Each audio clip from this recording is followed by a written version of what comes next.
Welcome, everyone, to the second season of IGNITE's Conversations. My name is Shenming, and together with Ilva, Gustavo, and Neo, my co-founders of IGNITE, we thank you very much for joining us today. And for those of you who are new to IGNITE, allow me to provide a brief introduction. IGNITE is a family of international events experts and enthusiasts with a passion and desire to make a positive difference in the world. We provide specialized consultancy and operational services in combination with active and integrated support of project delivery. We are strong advocates and believers of education, of open dialogue, and of taking action to contribute to positive change. We have launched multiple initiatives, including this IGNITE's Conversation series, the What Is series, and more. Feel free to check them out on our different social media platforms. So the IGNITE's Conversations, this was a series conceived from our intentions to reach out and to bolster our community during the initial uncertainties and the upheavals of our current challenges. With plenty of time on our hands, the opportunities seem much too good to pass up, the opportunities for dialogue and for discovering together the different possibilities for positive change, for enhancing our processes, for challenging inefficient methodologies, for identifying and breaking down some of our old biases and assumptions, all while tapping into the minds and also the hearts of leaders and innovators, friends, colleagues, and family in the Olympic, Paralympic, and events world. Last season's main themes addressed the challenges faced, resilience, opportunities for growth, and facing challenges.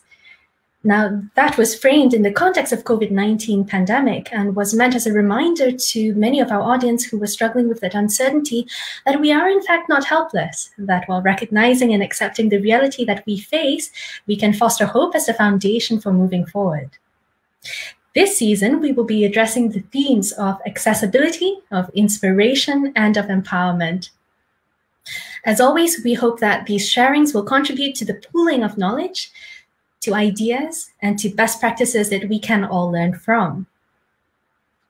Today, we have the absolute pleasure of hosting Ileana Rodriguez, who is a Paralympian, having competed in swimming, 5 events, if I'm not mistaken, at the London 2012 Paralympic Games. She also competed in World Championships, the Pan American Games, national events, and amongst her many sporting achievements, she set the American record for 200 meters breaststroke in 2011, as well as the 100 meters record at the Pan American Games in Guadalajara in 2011 as well. She is an architect and an accessibility specialist in the state of Texas. She is the founder of iDesign Access, which is a design consulting firm focused on design-driven accessibility. She is also currently consulting for the International Paralympic Committee, having served and supported for multiple games, including Lima 2019 Pan American Games installations and various Paralympic Games. She also consults for the US OPC and is one of their Paralympic ambassadors. Well, I'm afraid my little summary does not do justice to the vast experience and fascinating journey that Ileana has traveled to date. So without further ado, please welcome Ileana. Good morning. Well, for you, it's good afternoon, I guess. Yes, indeed. It's a great pleasure to be with you guys today and your whole team. It's quite amazing what you guys are doing, for sure. Thank you. Thank you for joining us. Now, friends in the audience, if you wish to pose any questions to Ileana, do feel free to type them into the chat and we will endeavor to answer them at the end of the session. So let's begin. So Ileana, can you please speak to us about accessibility? So for those of us who are not familiar with it or who have not actively sought out to learn about it, it is often associated with the wheelchair sign because this is very obvious in its outward presentation. And we know that the reality is, of course, that manifestations of impairment are not always outwardly presenting or immediate. Yes, definitely. Accessibility is, I guess, is a huge word, right? Basically, we need to provide access, right, for everybody. And it can go from a person, yes, we're so used to seeing the wheelchair sign, and that's the first thing that we look at. And we often think that by showing the sign, it's even accessible. Sometimes you even have the sign and still is not accessible. But it goes way beyond that. It goes the way that you treat people with a disability. It goes to the way that we provide services to people with disabilities at the end of the day. It doesn't matter if it's a person who uses a prosthetic, if it's an older person, if it's a person in a wheelchair, someone that can speak, cannot speak, he has hearing impairments or visual impairments. It goes to disabilities that you don't even see, that are psychological, and you cannot even tell that the person has it. So I believe that at some point in our lives, we're going to be facing some sort of a disability or challenge, however you want to call it. We're grateful to be alive, right? And if we get old, by default, most likely we're going to have some sort of impairment. So right there, you're seeing that accessibility is such a huge need. And the population, we often forget that this is going to happen to us. And we see it as with a negative connotation, right? And at the end of the day, it's just a reality that each person lives, you know, it's on our everyday life. So I think that that's the way that we need to start looking at accessibility, that is not something so negative necessarily. Yeah. We just need to provide the services so all of us can thrive, right? So more as a lifelong support of all persons. It's a very inclusive way to look at it. Of course, yes, definitely. Inclusion is very high up there in the way that I see accessibility. I think that we should even move away from that wheelchair sign. And any decision that we make, is thinking of everyone in the same way, at the same level. Because accessibility provides all of us to become to an equal opportunity, right? If you provide an entrance that is accessible, you're providing the same service for that person that needs it. So you are dignifying this person already. And you're putting this person at the same level. Oftentimes you go to restaurants and you find a ramp that goes through the back to the kitchen. That's not dignifying. I want to enter through the main entrance of the restaurant. So to me, that's not accessibility. That's not inclusion. So I think that slowly but surely, hopefully, we're moving in that direction more and more.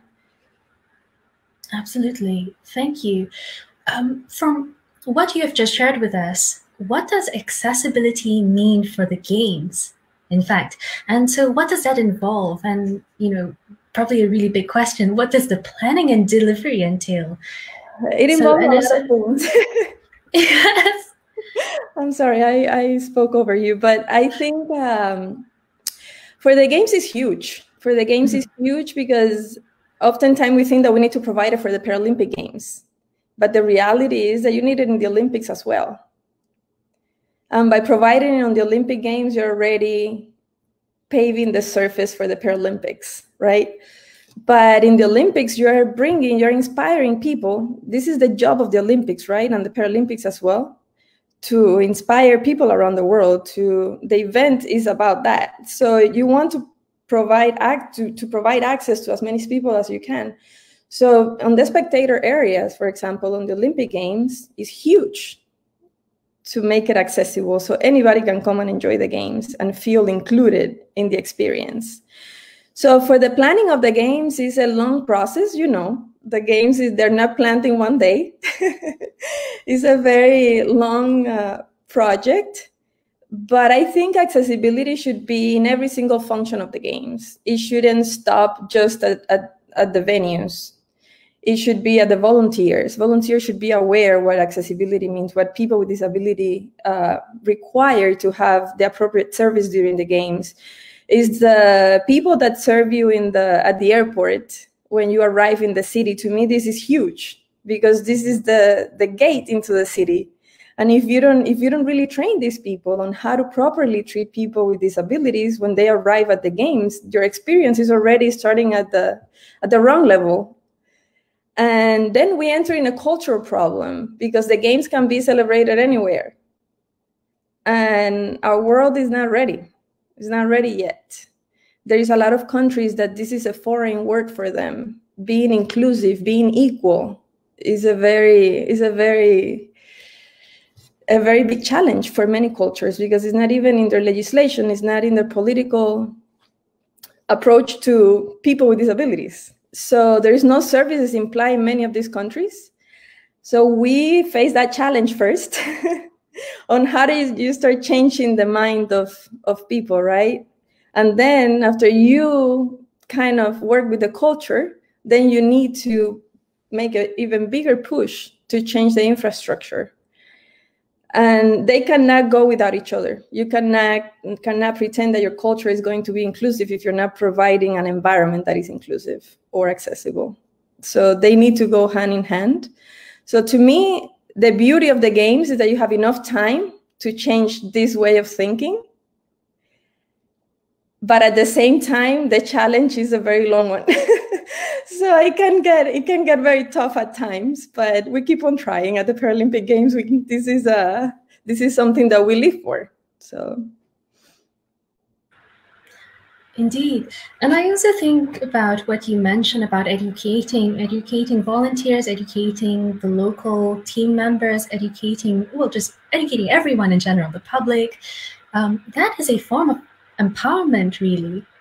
I think anyway, educating, giving information is a form of empowerment. Certainly, and I think at the games you have kids. You have kids that come to the games, and this is a group. This is a population that you want to teach about inclusion at an early stage, right?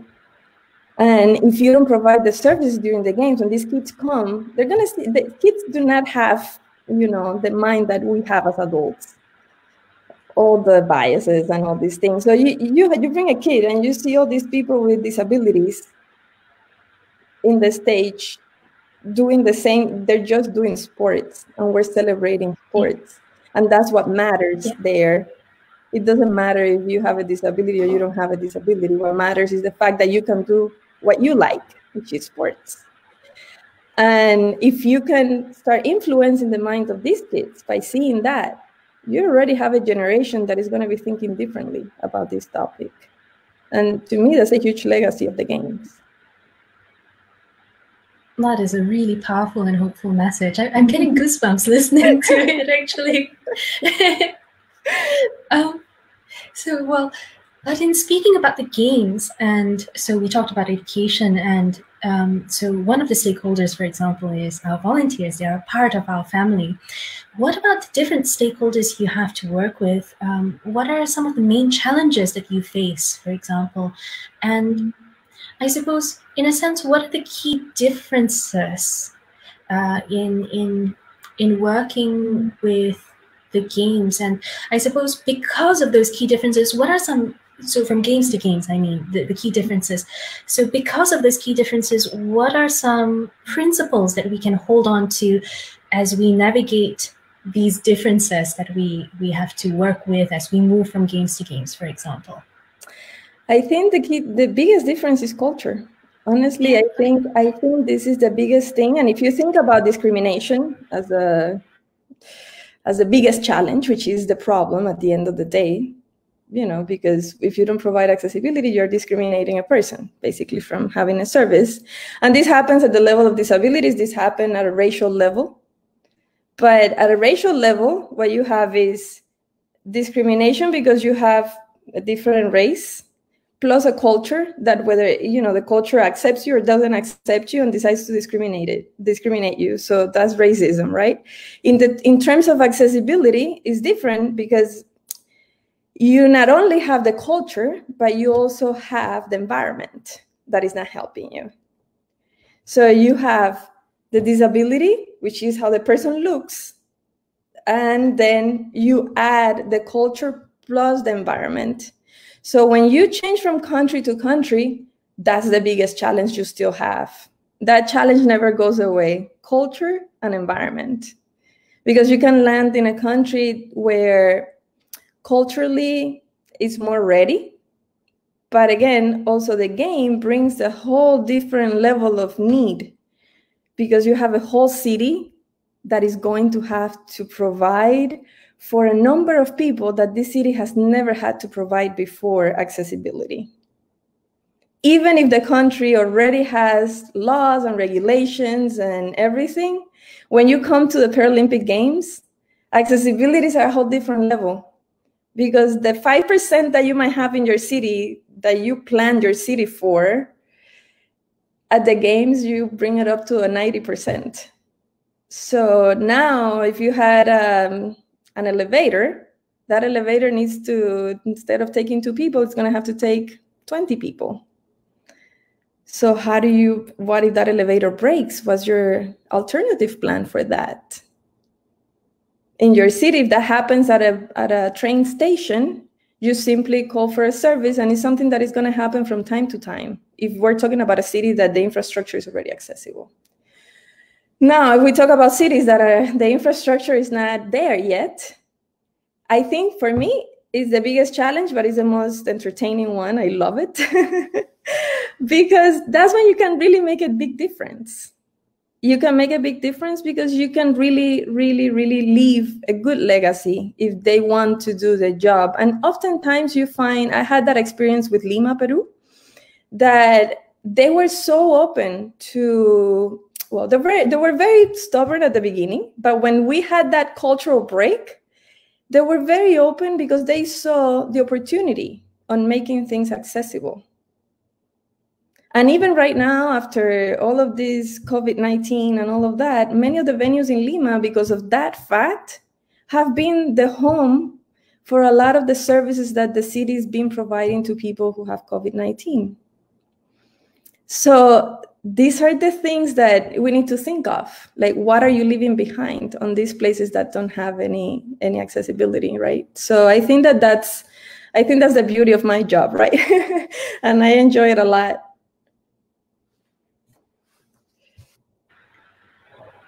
Thank you.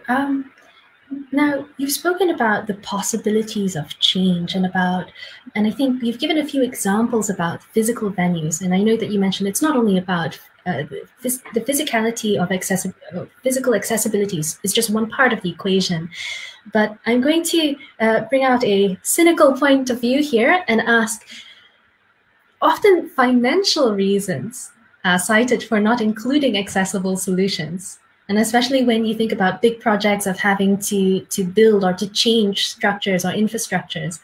So people usually cite financial reasons as basically giving an excuse for, oh, we shouldn't build the accessible solution from the ground up, or we're not even going to consider it as a way forward since it's going to cost us X amount, for example.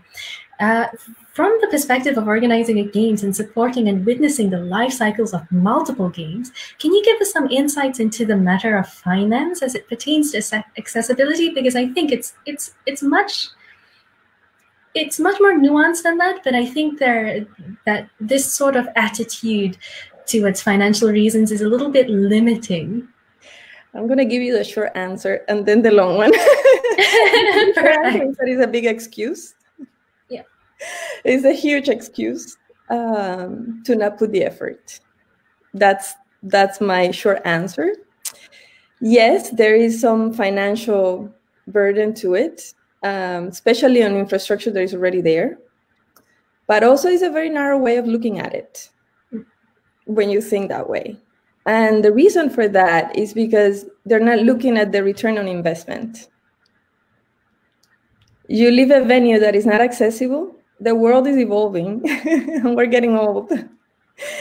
And if you don't provide a venue that is not accessible from day one, and you're waiting until the very last minute to come with temporary infrastructure at the games and start building ramps and start making all these temporary elevators, I can give you the homework of going and find out how much it costs to install a temporary elevator at the games.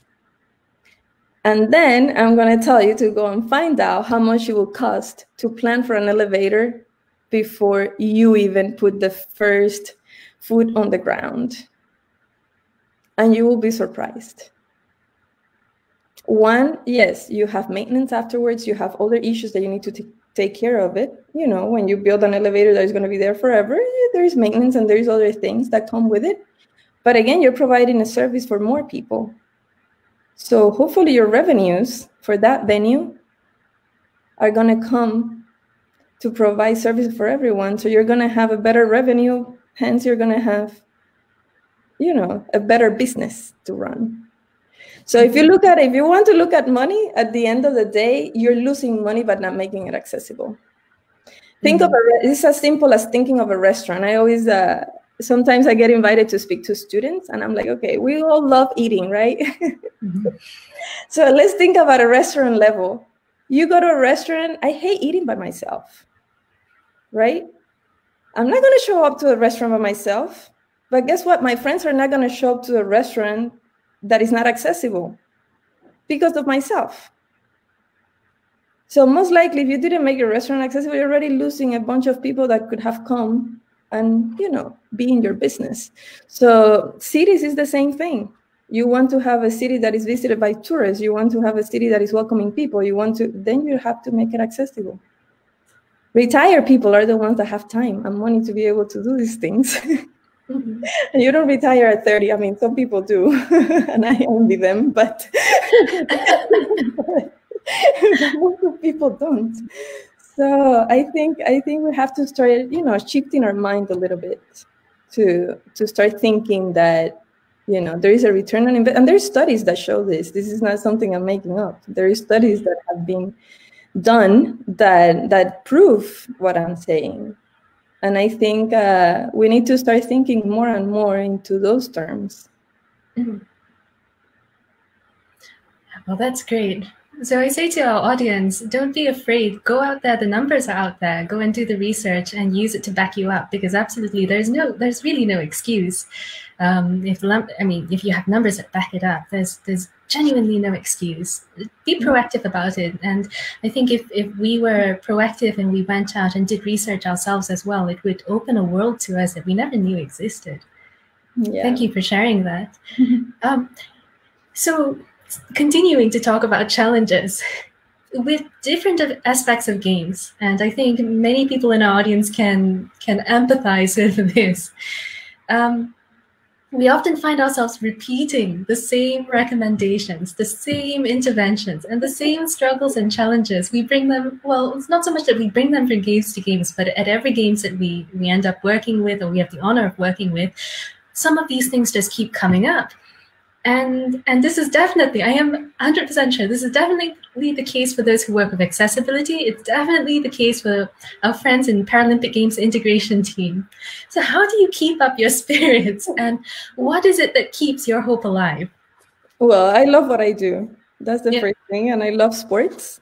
And I think even though the challenges are the same, at least for accessibility, again, every time you change cultures, everything changes.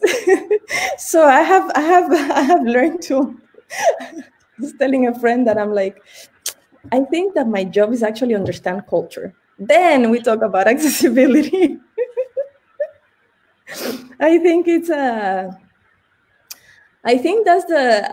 one of the things I love meeting. I love seeing new people, meeting new cultures, and learning about the games is fascinating. And I think that the beauty of the Olympics and the Paralympics is that every time you find yourself in a new city, you start learning a lot about that city, and you keep on coming back to the same city. And on the day of the game, you feel like you are from there, right? I don't know if this has happened to you, but it gets to the point that you start to recognize things like, so, you know, they become so familiar to you that I think that's beautiful. We're lucky to have a job like that and to enjoy that part of the work. And then when it comes to challenges, I think it's a learning experience for the people that we talk to in these different organizing committees. And it's part of the job, right? To come back and repeat ourselves. But in the case of accessibility, the repetition changes depending on how each OCOG approaches the subject. It's very interesting. Some OCOGs are very open to start at the very beginning. Some OCOGs are very, very, very against it. They don't say it, but they put a lot of barriers in the process because of economical reasons. I completely understand the different issues that each OCOG can have. But at the same time, if you don't provide the service, the games don't happen properly. And this is something that we're constantly working through it. But I think at the end of the day is time, right? It comes with time, and it comes with repeating ourselves so many times that it is part of the job. And I love doing it. I really enjoy doing it. excuse me, I have met like incredible people along the way, and you know, it's quite fascinating for me. Yeah, it is. I think you've touched upon something that many of us also feel very strongly at heart, is that one of the greatest joys of the games is the people. Yeah. And they are ultimately the heart of our events. And indeed, loving what we do makes it all that much easier. I think for me also seeing as an athlete, when I saw the opening ceremony was a big deal. Now working for the games, it's still as huge to see the opening ceremony, because it's like, finally we made it there, right? And it's working. Yeah, it is. It's a big celebration. Yes, I remember in Lima, I went to see the athletes marching even before the stadium, just to see that everything was accessible. Like, yes. They're like standing behind, just seeing this massive number of athletes coming towards me just to see that they were okay. Oh, wow. But it is like, yes, we did it. It's happening, right? And I think that, no one can take that away from you, right? So it's beautiful. This is very true. Speaking about these different learnings and the things that are left behind, the legacy, can you talk to us about the strategic legacy of accessibility for an event, whether for the Paralympics or the Olympics, or for any event really? I think the legacy goes very strongly, at least the accessibility legacy goes very strong with what the Paralympic movement stands for, right? We're celebrating the human diversity, and to be able to do that, you have to provide for that diversity. So definitely, accessibility is something that it's embedded in the Paralympic movement. Is the only way that we can make them happen, right? If they're not accessible, they cannot happen, or they will happen, but it would not be celebrating the human diversity, right, in a dignified way. And this has evolved with time in the Paralympic movement. This didn't start like this. If you look at games in even Beijing versus London, you already see a big step of what the Paralympic Games look like, right? So I think also the Paralympic Games, by doing this, we have a huge impact on a cultural shift. By the time that we get to the OCOG the first day, by the time that we leave the OCOG, we're living, in terms of inclusion, we're leaving a huge legacy. Because you have now people with disabilities that come to the workforce. They become active in their societies, and that's what we want. That's what we want to see. And I think that that's also a big thing for the Paralympic movement. It's one of the pillars in the strategic message that the Paralympic has. So I think, it's very, very, very embedded in the way that we see the games, for sure. That's something I think to really take a lot of hope from. Do you find that the advocacy of accessibility can sometimes conflict with some of the pillars or the tenets of event organization and its delivery? So, for example, in the case of sustainability, and if so, if there are any conflicts, or I do not know if they are even conflicts, but if there are, what are some guiding principles for, well, either compromise or for finding solutions that you have seen or experienced? Well, I think your question is good, but sustainability depends how we're looking at it. Being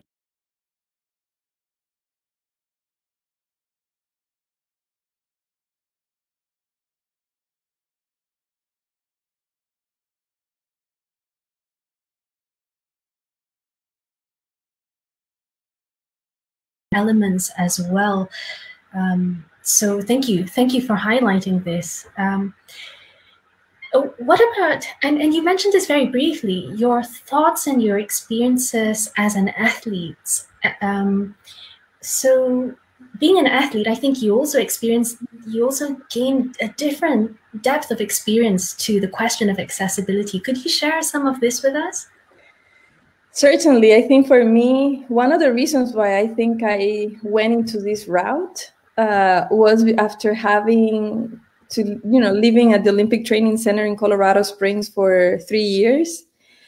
I learned so much from the people around me in my swimming team that had different disabilities.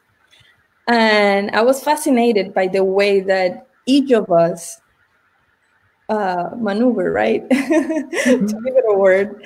And it was very interesting for me to look at it that way. And I started to do my thesis on this topic precisely because of that. That's how I started in this world of accessibility. And I was fascinated by it because I think that as a designer, we have such a huge responsibility on really dignifying the experience of the person that is going to use the space, that for me it was very interesting to see, how architecture could really have an impact on the life of other people, right? So that's how I went into this route, and I was able to mix it with the sports side in me. And I think it's been great. And the view of the athlete helps me a lot to understand what the needs are for the athlete as a client of the games. And it's a very unique perspective because I can understand how an athlete is going to go from point A to point B, even if I haven't done the sport. Of course, I haven't done all the sports in Paralympics, thankfully. That would be a problem. I have tried like 3 of them, okay? But I think I can understand the mind of the athlete and really understand what the route of an athlete, looks like, not only at the time of the games, but by the time they get to the games, and the importance that it has to have a fully accessible path during games, because you work so hard to make it there. The last thing you want is to start facing challenges that are related to infrastructure. Come on. Or, so for me, it's fascinating to have this idea of, of an athlete and the importance of the experience of the athlete. But then also, I've had the opportunity to come to Rio, for example, as one of the Paralympian ambassadors. And that gave me a whole new perspective to the games, because now I was a spectator. So I'm part of the Paralympic family at some point. So it was interesting to see also the route of all these other stakeholders and how they work throughout the game. So I think it's very interesting for me to actually have like hands-on experience on how each of these different ones work. So for me, it's been great, for sure, being part of the games in both worlds.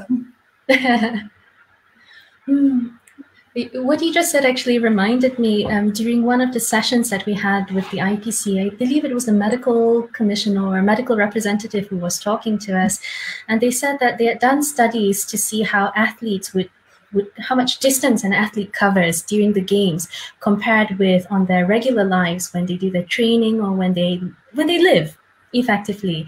And they showed this huge, I guess, contrast in the numbers. And they said that actually this shouldn't be the case.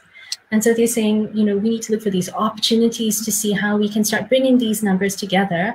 And in fact, also look at the whys. Why is it that at a games that should actually be made accessible for an athlete, why is it that you're looking at these huge differences that can actually cause problems for an athlete? It could cause them injury, or it could potentially cause injury, for example.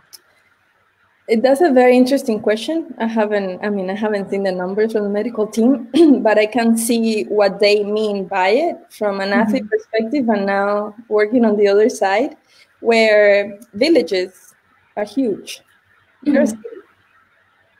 So if you're an athlete who drives to practice, most likely you're going to only go for, 10 meters, 20 meters, however the distance is from your parking space to your training venue.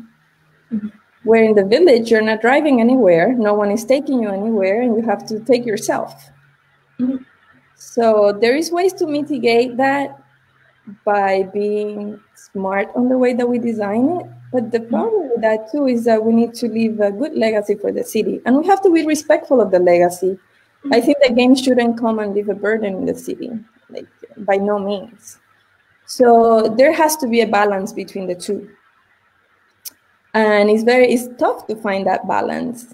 But I totally see the challenges that the athletes can have. And some ways that we've been finding out is like the location, for example, of the dining hall in relationship to drop-off pickup area for the athletes, for the transport mall. Like that relationship is extremely important. They need to be close to each other, for example.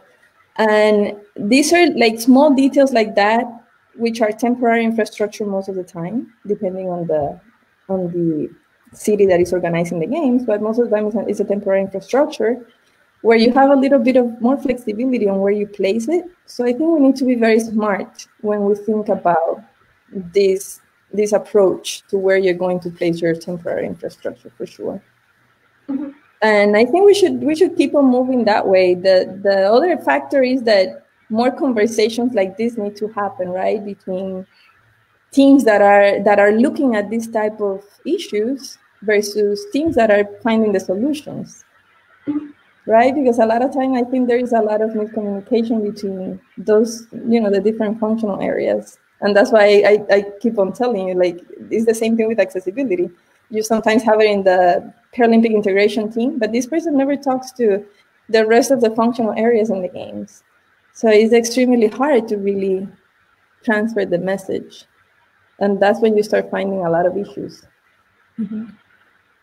I'm thinking back on the games that I've worked, and I'm feeling very embarrassed that I've not actually been proactive in this. And sitting here right now speaking with you, and I'm realizing all those missed opportunities there. But I'm also glad that we're having this conversation, because looking ahead, these are opportunities I'm absolutely going to seize, to speak, to learn, and to ask, I think, and to try to, as you said, integrate together with team members who are experts in accessibility, and to try to see how we can also ask questions or to integrate them into all areas.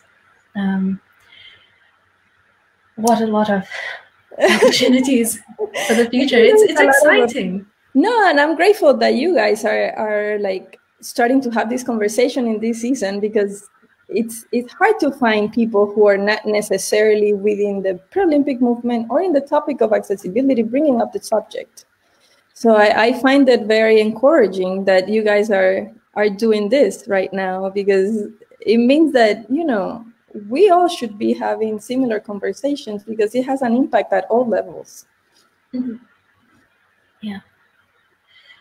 So since I've just asked you some questions on a more personal level as an athlete, maybe I'll just carry on that as well.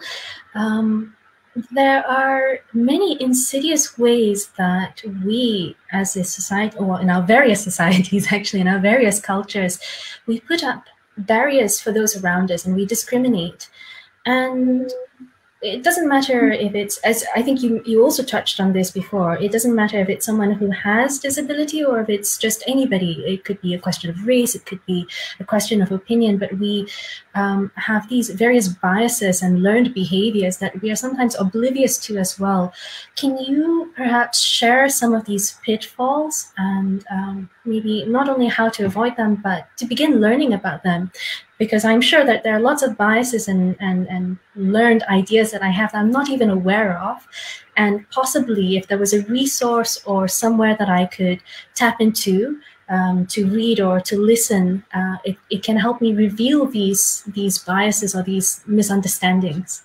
I think, and I always tell this I get that question many times from the OCOGs. It's very common that they ask these kind of questions. And I always say that the best thing we can do for anything is to look at the human that you have in front of you.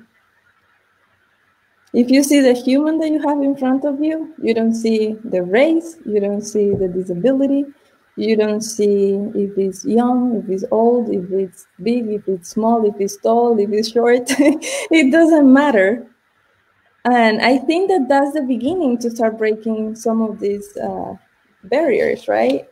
And I think for the disabilities, it's exactly that. Look at the human you have in front of you and ask if you have a question. People are not going to be, most of the time, I can assure you that people won't be offended. They will be grateful that you treated them as a human being.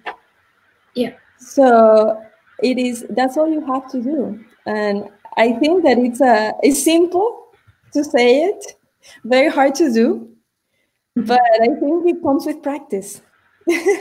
Yeah. Yeah, we can start practicing some of that and you will see the results are amazing. That's a phenomenal something. So it sounds simple, but it's and it probably is simple if we just put it into action. But I see what you mean. That's something very powerful to put into action. Thank you. Well, at this point, I think I see some questions in the audience, perhaps, but lots of greetings from everywhere. We have Marzena from Poland who is greeting and sending her best. I see Palamora from France, he's greeting as well. Christy Nicolay also thanking for the information that you're sharing. Marielle Avalos sending greetings from Bonn. Hi, Marielle. He's a good friend. Yes, excellent. Patwal Banda, who is saying great work. And I see a question here from Neo, one of our co-founders. Is there a difference between the accessibility needs from winter to summer games? Oh, wow. That's a good one. You put me on the spot there. Yes, I mean, I don't think that I would call them differently. In terms of the fact of needing accessibility is different. We need accessibility in both. We need to provide services equally for both. But yes, it's different in the work I do because you have to put the hat of winter. You have to, it brings other challenges and other factors in of the weather that can be incredibly challenging. For the Paralympic Games, they're smaller games than the summer games. So the challenges are reduced a little bit because of that.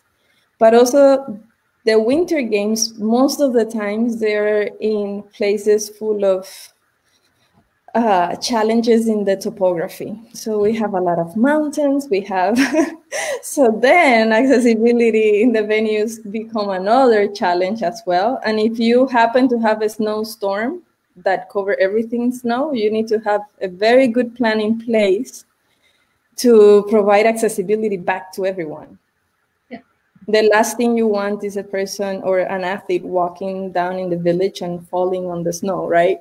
So this is probably the hardest thing about the winter games is those two things, the weather conditions that bring a very, very tough challenge, and also the topography. It's a huge challenge as well, because then also we come down to legacy and how we're being mindful of what we're leaving behind our games.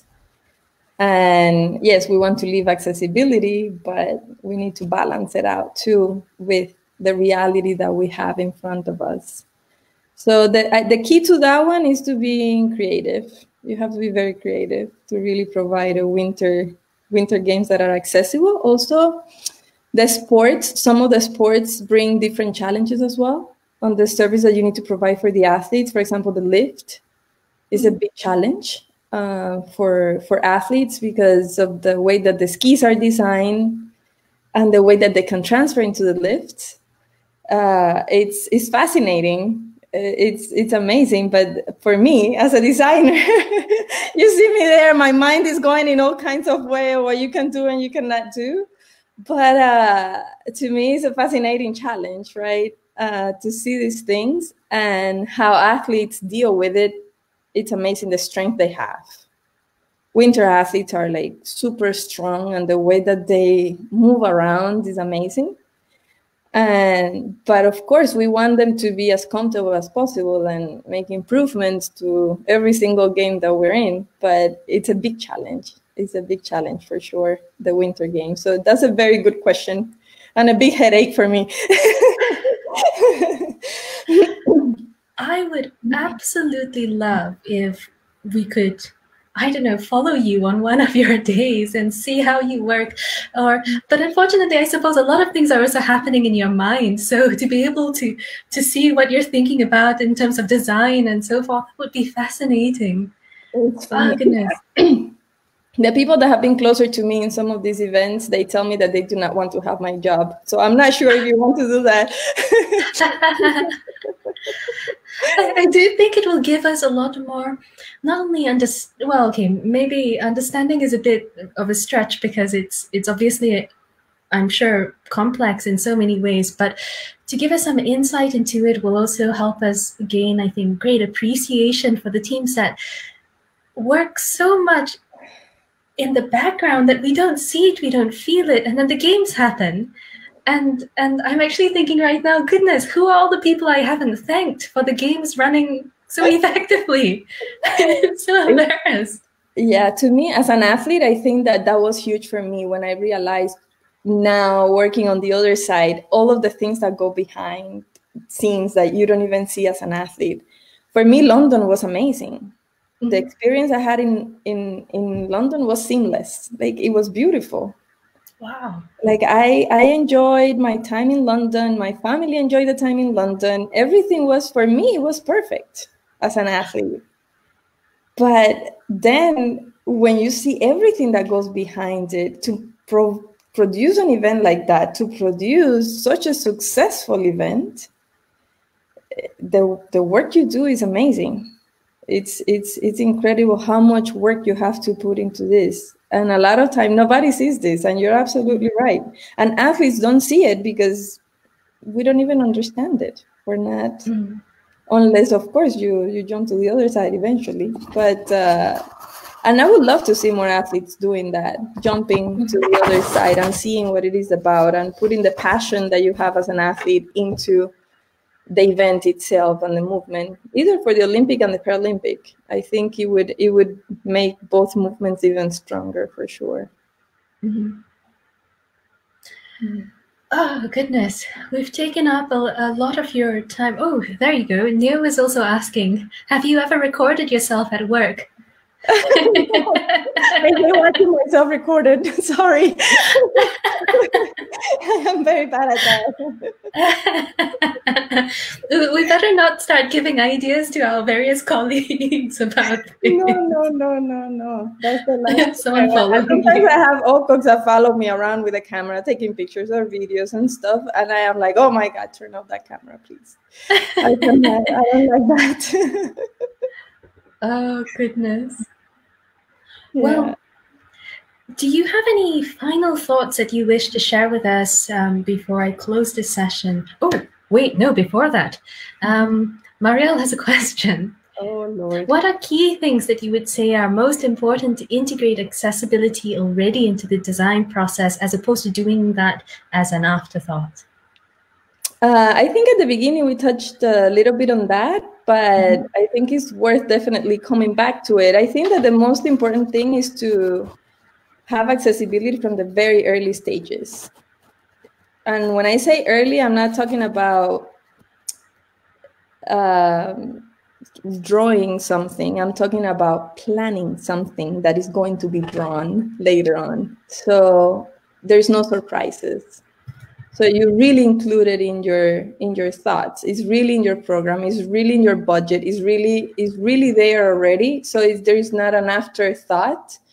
Because what happens with the afterthoughts is what we're talking about before, that then the solutions become temporary. And if the solutions become temporary, we don't leave any legacy. And we don't really have a positive impact beyond the games. So I think that this is definitely something good to think about, because we have to be very mindful of accessibility from the very, very, very early stages. And this is the way that you're also going to transform the mind of the people who are planning the games, because this is not going to be in the back burner. It's going to be always present. It's something that you're going to always be thinking about. And you've just touched briefly on this, but about planting that seed into people's minds. So you have to start training people. You have to start training people from the very early stages, and you have to start sending the message from day one. And to me, it's crucial to employ people with disabilities. And find people with disability have amazing skills. Because if you think about it, people with disabilities, usually they cannot do something. But to be able to compensate for that something, they become amazing at something else. So if you really take that opportunity into account, you're going to find people that have amazing skills. And those skills can definitely start to work in the minds of the people that are working around them. And you're going to start sending that message out. So I think that not only you need to employ people with disability within the OCOG, but also you need to start having this conversation and training your staff so your staff can start sending this message on everything that they do. And I think this is true for the Olympic side as well. This is not something just for the Paralympic side of the games. I'm talking about both games. This is something that we should start thinking about, inclusion beyond what we see it today, for sure. Thank you for that. And I hope also that friends in the audience and my colleagues in Ignite and colleagues also in the world of sport, in events as well, will take this with you in all that you do. Today, Ileana has shared with us a lot of wisdom and a lot of insight for us to actually activate and to take action upon. I think something very powerful that she shared with us was to see the human in front of you, and that this is something that comes with practice and that we need to begin applying in our lives. And that principle itself will open many doors and open a lot of understanding. That is something definitely I will take into my life with me. As we mentioned before, it's something that sounds so simple. And I'm surprised that it's not already being done. But so thank you for that. And another one was about including accessibility from the beginning in the program, in the budget, in the planning, as you just said to us, the integration of accessibility experts or the integration of people with these different points of views can enhance and broaden our processes. It can create so many opportunities that we were not aware of. So let's start doing this. Let's begin in this area if we haven't already begun. And it shouldn't only be for parasport events, for example. It should be for all events. It should be a given.